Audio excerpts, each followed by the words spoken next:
87% of realtors get into the business and get out of the business in 2 years. That doesn't exist in our world. We have massive visions around growing our businesses, and we are always looking to add talent to our world. We do everything in our power to ensure the people we surround ourselves with defy the odds, get into production, and build massive lives for themselves. If you are a realtor looking to get into the business, we have a blueprint for success. With locations all across Canada, reach out to us. Let's talk about partnership and opportunities. We are looking forward to it.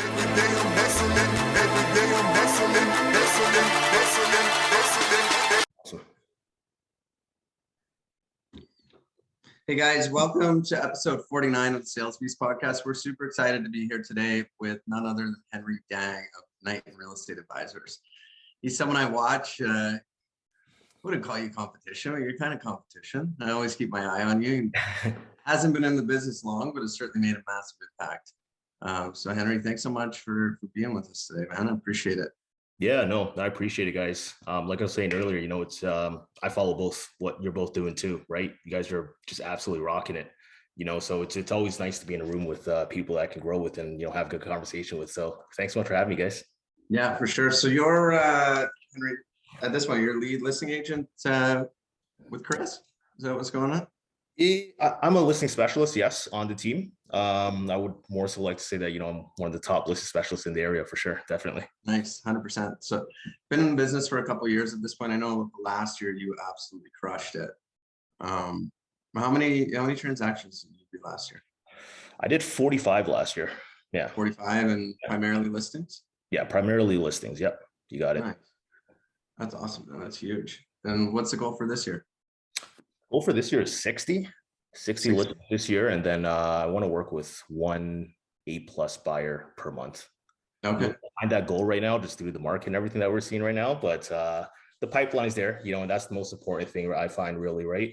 It's easy to get down, especially in this market as a buyer's agent. But as long as, your pipeline's there and, you're constantly communicating with people and you're out there, looking for your people, then the opportunity's there, especially in the market that we're in right now, guys. Awesome.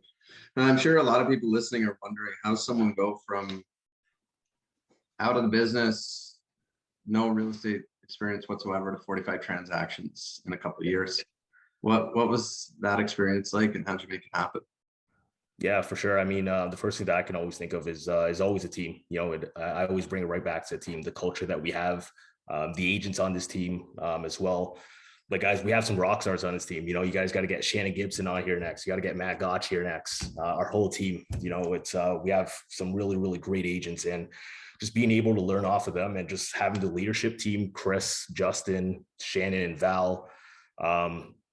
It's great, man. Honestly, it pushes you to do a bit more, because they, I could tell that, they put their heart and soul into this, and for me, myself, it's just, guys, like, how can I continue to keep pouring into the business that we have over here? How can we get to, number 1 on the board, right? We look at numbers all the time. I believe we're number 4 right now in KW, number 6 on the board. So yeah, an immediate goal of mine is to, really bring our team to the top. But I would say, if we're starting off from the beginning, I've always had sales experience. I've always had experience, communicating with people and, customer service and such. So it really started from a really young age. And for me, myself, just things connecting with each other was just more so, how can I get into the right environment? How can I connect with people who think the same as I do? And how can we collaborate and continue to grow with each other? So yeah, I mean, does that answer your question? Yeah, well, what I got out of that is you are the average people you spend your time with, which is so true. And yeah, you spend your time with a lot of great people that think at a very high level. Yeah, I think there are some unanswered questions that if I was brand new to the business, I'd be wondering, what did you do specifically? What is your day? Sure. If I was to open up your calendar, what would I see? Yeah, so right now, so time blocking is huge, and it's something that Chris and the leadership team, they always, reinforce or, refresh us with, just with basic tools and such. But, first, it starts off with time blocking, right? For me, myself, I like to block 9 to 12 off, and that's strictly lead gen, wherever that might be. I like to mix my stuff up. I know there's a saying, the millions is in the mundane, and that's true. But let me switch up my mundaneness per se, right? So maybe one morning I'll be door knocking, that whole morning. The following day I might be, on Mojo. Open house is a huge thing for us as well. But yeah, follow ups. Fortunately, I would like to say that I have a pretty big database now where I'm constantly taken up every week with follow ups. So just 9 to 12, I'm always lead generating. Anytime now after lunch, that leaves me time for appointments, script practicing, tracking my business, a couple other things. If I haven't hit my appointment goal yet for the week, then hey, we got to get back on the phones. So that's generally how my day looks. Monday to Friday. Saturdays and Sundays, depending on what days I do the open houses on. I'll be doing an open house that day from 2 to 4. All the preparation that we have before that, and then in the mornings, I like to make some calls in the morning before our open houses, or anything in the business or on the business before. Awesome. So as I understand, your team is really big on farming, doing community events, showing up as a presence consistently. Is that a strategy that you implemented from day one, or is that something that you really had to relearn as you got into the industry? Yeah, definitely something I had to relearn for sure. I mean, just taking a look at what Chris has done with the whole 50-point community, and just being a part of that, and just seeing how people react to him, and it's amazing, honestly. If you go to 50 Point and you say the name Chris Knighton, people turn their necks and look over, right? Mm-hmm. We every single year we have a candidate event, and honestly, I had people come up to me, like little kids come up to me last year, and they were like, "Is Chris a celebrity? Everybody knows him."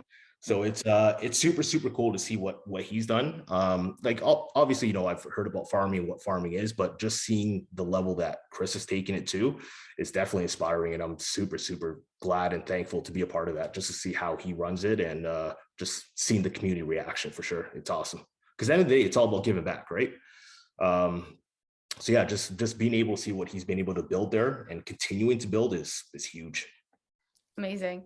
Now, we were chatting a little bit before we got started recording the podcast, and I think one of the most common topics that's coming up, especially in the last couple of weeks, is we're really experiencing a bit of a shift in the market. Can we maybe talk about some of the things that you and your team are doing to prepare for a market shift? Yeah, for sure, guys. So in a shifting market, and you guys have probably heard this before too, everything that we do is still the same. We just have to change the way that we do it, right? Whether that be a bit more lead generation, whether that may be, strategizing around the listing. My last 2 listings, though, where I've had a lot of success is just deploying a 24-hour irrevocable, right? As opposed to the standard, hey, let's hold offers 6 days, 5 days, whatever it is, get the open house in, the weekends in, and take offers.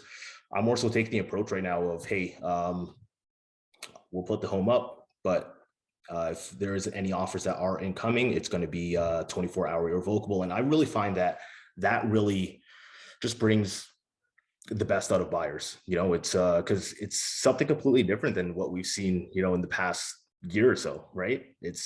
And buyer fatigue is a real thing too. Even though something might look super attractive right now, the fact that you see, you read in the description to your clients that, hey, you know what, we're holding offers, that kind of gets them down, right? It's kind of, oh, well, let me just see how this plays out, right? Whereas, you take the other approach, which is the normal approach per se, right? The 24-hour irrevocable. Again, it still allows us time to, make sure to have our finger on the pulse to see exactly what's happening with the listing at that point, right? Maybe we need to call around to a few agents. Hey, we got an offer in. What's going on? How do your people feel? But I find that it really just brings the best out of buyers. Really, it allows them to put their best foot forward, because, hey, here's an opportunity. You can have this home potentially by tonight, tomorrow. What's your best offer? And we just go from there. No, I know we don't. No one really knows this. What do you guys think about the reason behind this recent shift? Is it interest rates? Is it the war in Ukraine? Is it inflation? I don't know what it's like out in Grimsby, where you guys do a lot of your business, but downtown Hamilton has happened so quick.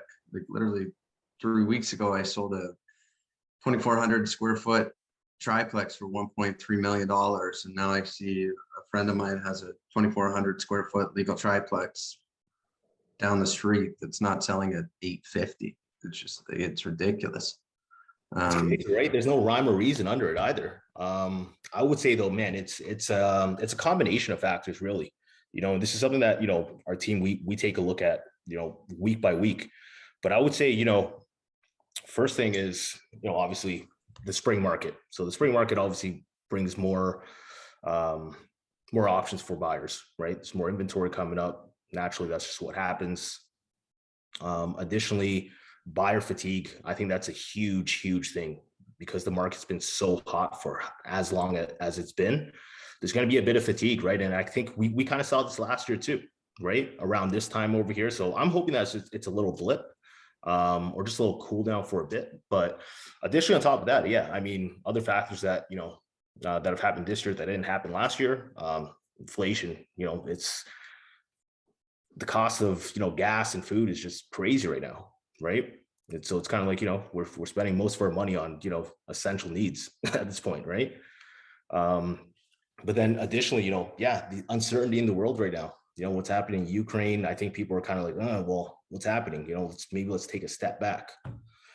So I think that it's a combination of things, really, man. What do you think? I have no idea. I can tell you what I'm hoping it is. Yeah. What people talk about, but I had this experience last August. We lit up this whole street. It felt like we sold every house on the street. It was downtown Hamilton. In the beginning of the year, I remember selling these homes that needed full gut renovations for mid-fives. And then in August, I sold, it was basically the same house, only it was renovated. And I held offers at 500 and I got nothing. And it was the strangest thing. I was just several months ago, I was selling totally decrepit homes for mid-fives. And now I can't sell this renovated home for 500. It makes no sense. But Gary had the same experience before too, right? With his place on Emeralds. exactly. Yeah. That point in time, what I think it was, when I look back, it was the world opening up. So we were locked in our homes during COVID, and all of a sudden we were allowed to let loose. And that's one common theme I see right now. Obviously back then there wasn't inflation and war and all these other fun things, but we've just been let out of our homes. And I know for me, the second I got let out, I booked a trip. I'm going down south. Yeah. There you go. I was allowed out, booked it. And I imagine I'm not unique in that. I imagine a lot of people are just getting out there, enjoying their lives, and for sure, as life becomes more normal. So, right? Rightfully so, for sure. Yes. I'm hoping that's a big part of it. Yeah, it definitely started changing right around March break, and there was a huge flood of travel that happened right around that time. But I think one thing we also need to consider, this was the same scenario back in 2017, and the market didn't really change in terms of prices, but we did see a lot of sales go down. Mm-hmm. So it's definitely a bigger gap now versus before, especially in the terms of the prices that went up. I'm gonna jump the gun that quick. Like, the one thing, this bothers me, but one thing I find interesting about all of this, if you can hop on CNBC and listen to what the world considers to be some of the best economists in the world, and they're wrong 9 times out of 10. I think the only thing we can look at is this is the world we're in this particular moment. Mm-hmm. Sure. How do we handle ourselves in this moment? How do we set proper expectations with our clients in this moment? Like I know this is terrible. I'm going to get blacklisted within this company, but I know recently Gary Keller came out and said, we're in this massive shift. Oh my God, it's over. And maybe he's right. I have no idea. It's very possible he's right, but maybe he's wrong. I watched Gary Keller at the beginning of the pandemic saying we're going into this deep, dark recession. True. I remember that too. I thought he's got a point here. We're probably going into a deep, dark recession. But the smartest man in real estate, Gary Keller, was wrong on that one. I was wrong on that one. I think everyone was. Yeah. I think all we can focus on is today. Yeah. And like if we brace ourselves for what Gary is preparing ourselves for, we're going to be so much better for it, regardless of what way things go.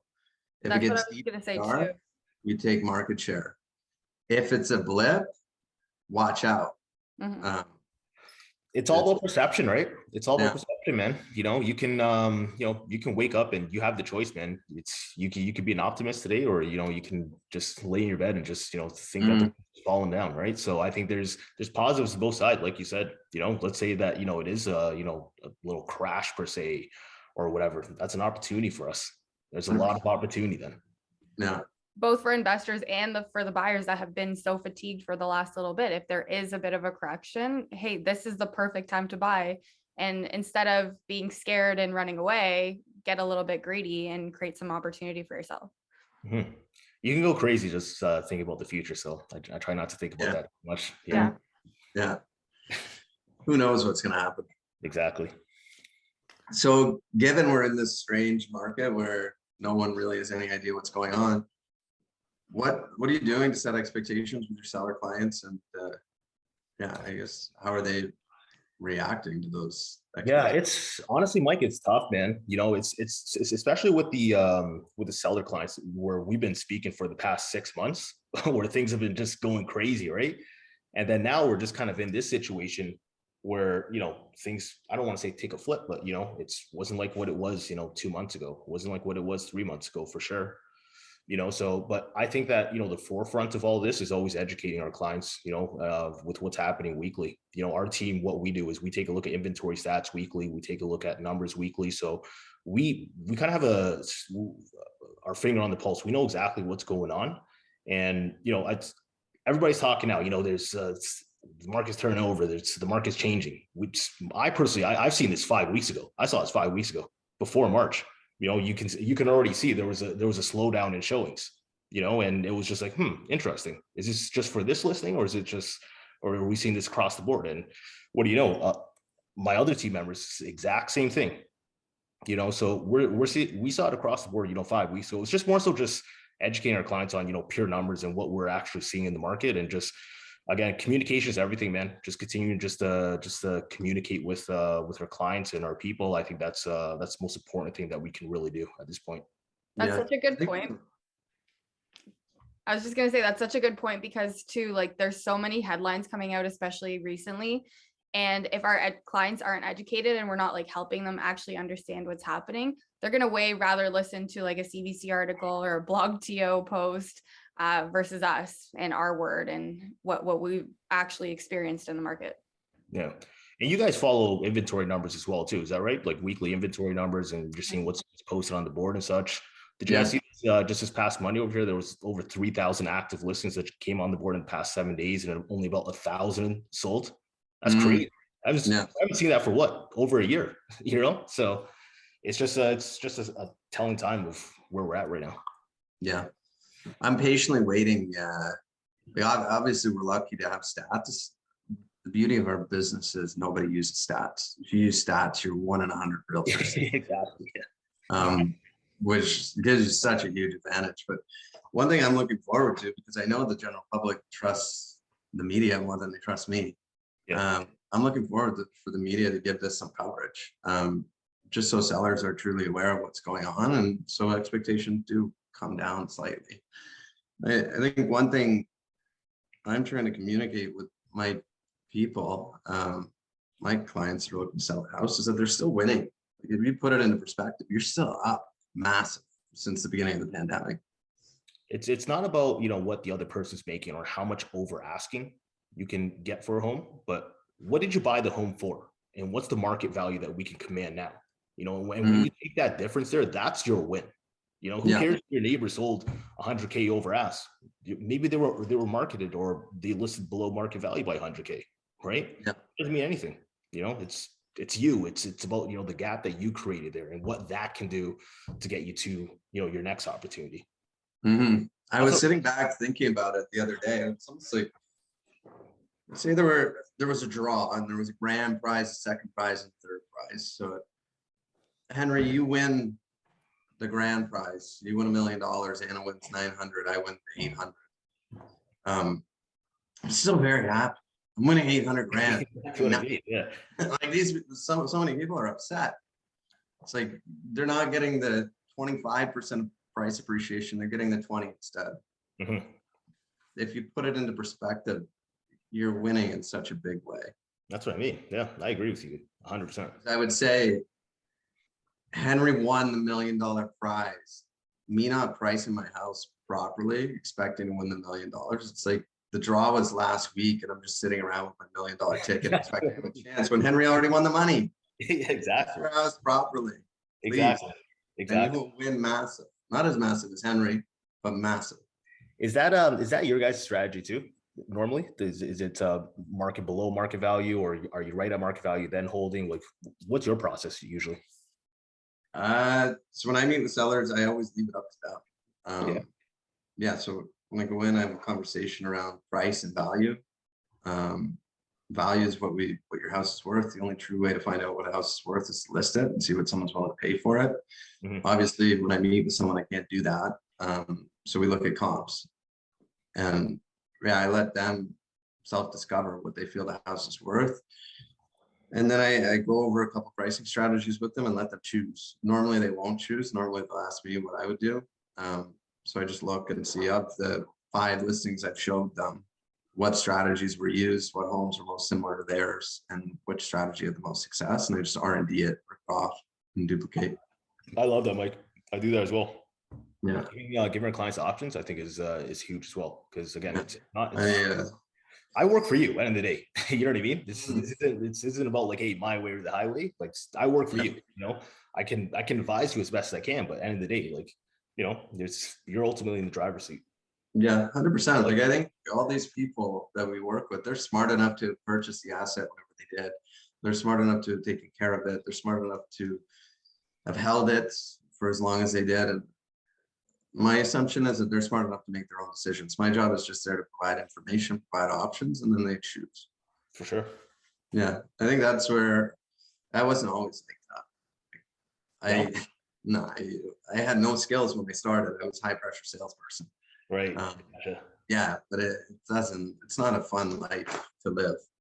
So I've since changed my ways and try and view myself as an advisor. Yeah, that's awesome, man. That's the way to go about it, man. Yeah, I think it's the best way to build trust. And yeah, it's anytime you sell a house, it's not my house, it's theirs. They should be the ones in the driver's seat. Another thing too, the reason why I absolutely love this business, and this works on, you know, working in the business and on the business. You're at point A, you're trying to get to point B, whether you're trying to sell someone's home, whether you're trying to upgrade your business itself. There's no like simple path to get there, right? There's not like, hey, it's in the rule book that you have to do this. You can go left, you can make a UE, make a right after, and you can still get to your destination. That's the thing that I absolutely love about this business here. It's so many options and so many different opportunities and different ways that you can do things. Yeah. And at the same time, it's so good that I think personally, like KW culture, you could just learn from everybody and take what everybody's created instead of having to build it from scratch. And you just have a way shorter path from point A to point B. Exactly. We're not trying to rewrite the wheel, just, give us the options, right? Yeah. That's the beauty of being on these teams. Like, see someone like Gary Keller, we have a lot of access to information he provides. But when you can partner up with someone like Chris or Sandy that embodies it,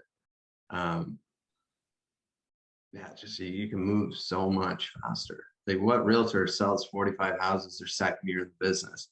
Mm-hmm. Not the reason you did it is because you're awesome. Also because you've aligned yourself with an absolute beast of a person and Chris. Yeah, like I said, it just comes back to the team, man. Honestly, none of this success is it wouldn't be here without the team. I can tell you that. Just the tutelage that I get, the mentorship.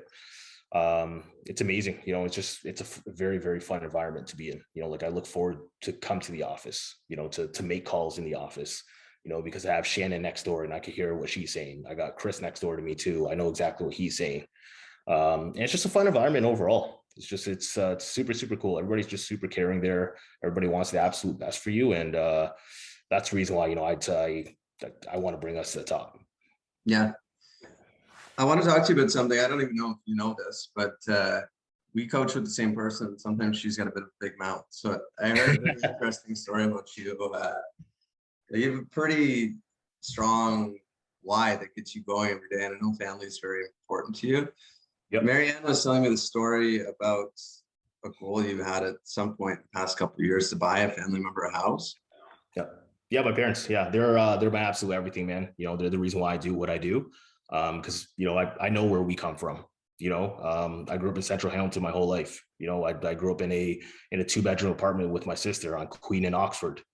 You know, so I know all about that life. You know, and I know that they did absolutely everything that they could to put me in a position to succeed, and for my sisters to succeed.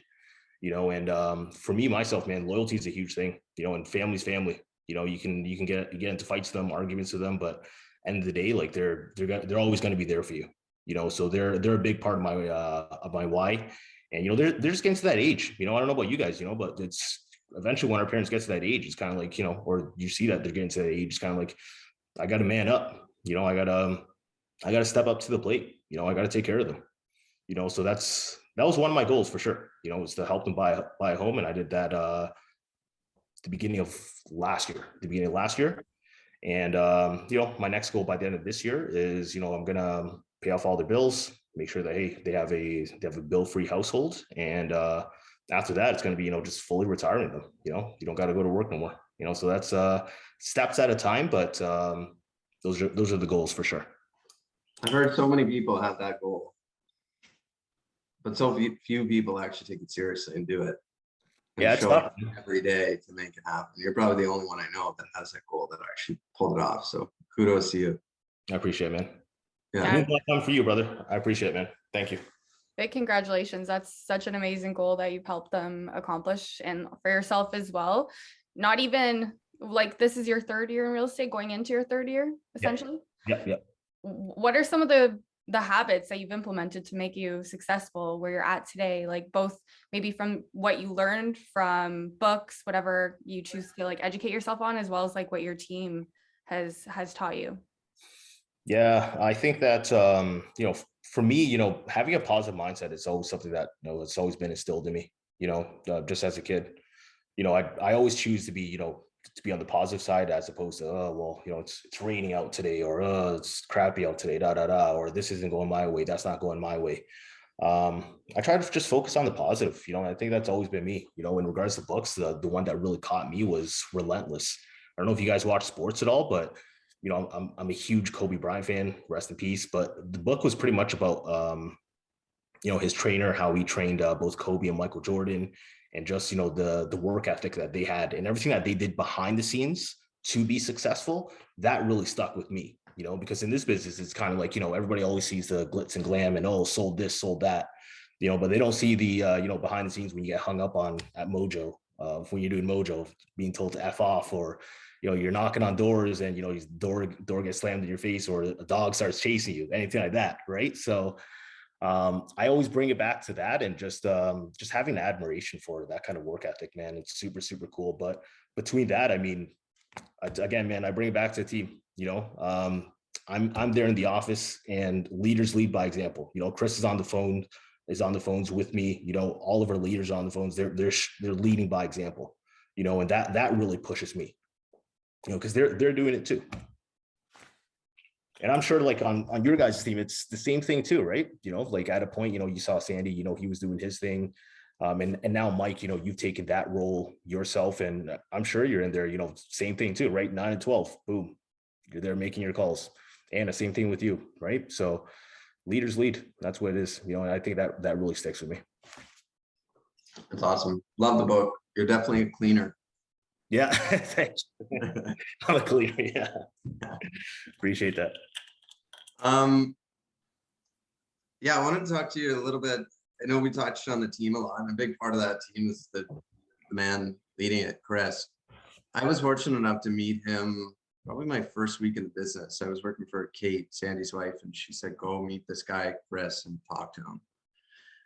And I put it off, and she yelled at me, and then eventually I went over and met this guy, Chris, and my mind was blown. He was like a walking, talking, self-help book, you know, like just positive energy all around it. He's incredibly smart. What's the number one thing you've learned from him over the past couple of years that's really helped you in business and life? Oh man, I've learned so much off Chris the past couple of years, man. Honestly, he's I don't think I could pin it to one thing right now in this podcast, but he's just taught me to be a better man and just a better person overall. You know, he's literally my big brother that I call him, my big brother. We're pretty tight, and just everything that he's shown me, business wise. And I think the one thing though, if you're asking me now, how to carry yourself, how to carry yourself as a man, when things aren't going your way, how do you react to that? And that's something that I really, really admire off Chris, because I've seen him on days where, things aren't going his way, and, this could go a bit better. And, this is getting a little frustrating, but here he is, always with a smile on his face, always leading the team. And that really, I think that really sticks out to me for sure. Yeah. That's an But amazing. yeah, between that and just his leadership skills, just how giving he is too. He's the kind of guy where, if he met you today and he doesn't know anything about you, but he sees that you need help, he's the kind of guy that will give his shirt off his back for you. And that's something that I really, really admire off Chris, man. Yeah. Now, I know there's a lot of people that listen to this podcast that are either in their courses, recently licensed, or even have been a realtor for a while. What are maybe some pieces of advice around joining a team that you would shout out to them? Maybe 2 or 3 pieces of advice about whether they should or shouldn't join a team. Yeah, I mean, for sure. If you're just starting off in the business, just like how I was, I don't want to say that I had a bad experience starting off, but I didn't join a team at first. I joined a boutique brokerage at first, and again, it was a great time. It was a great time. Don't get me wrong. I still have some great relationships with some of the people there, but I just felt that something was just missing. Whether it was the training, the culture, and just being on this team. It's from going to that boutique brokerage as a single agent to becoming a team member.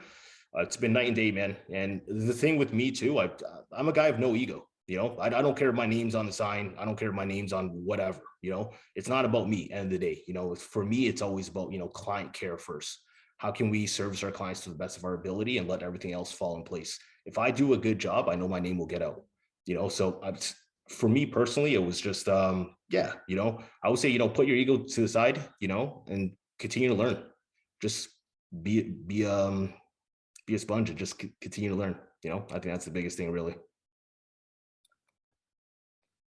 Amazing. And we're kind of coming up on time here, but before we let you go, there's one question that we ask all of our guests, and that is, who do you know that we should have on the podcast? Ooh, for sure. There's a lot of people. I would say, obviously, I would say get Shannon Gibson on here. She's absolutely amazing. Just the way that she's been able to run her business the past few years is something that I look up to myself. Just her client care, her communication is absolutely amazing. We have another guy on the team, Matt Gotch. He's absolutely great as well. Primarily focuses business in the Niagara region, but he's a hell of a buyer's agent. He's doing a bit of listings right now, but he's an up and coming guy as well. Between that, anybody from our team is a great ad for sure. You should get the whole team on here, honestly. No name drop for Justin. I saw Justin's face on a listing recently. I was wondering what's going on over there. Well, so I do watch you guys' podcast over here, right? So I know that Justin was on the podcast. Where that's why I didn't name him. Yeah, but you guys promoted him to listing agent. Yeah, so on the team now, it's not specifically like, yes, we still have our designations of like listing specialists, buyer specialists and such, but there is now a flex role per se, right? Okay. Where, we just, Chris, ultimately, he just wants to continue to give clients, give our agents, the best opportunity.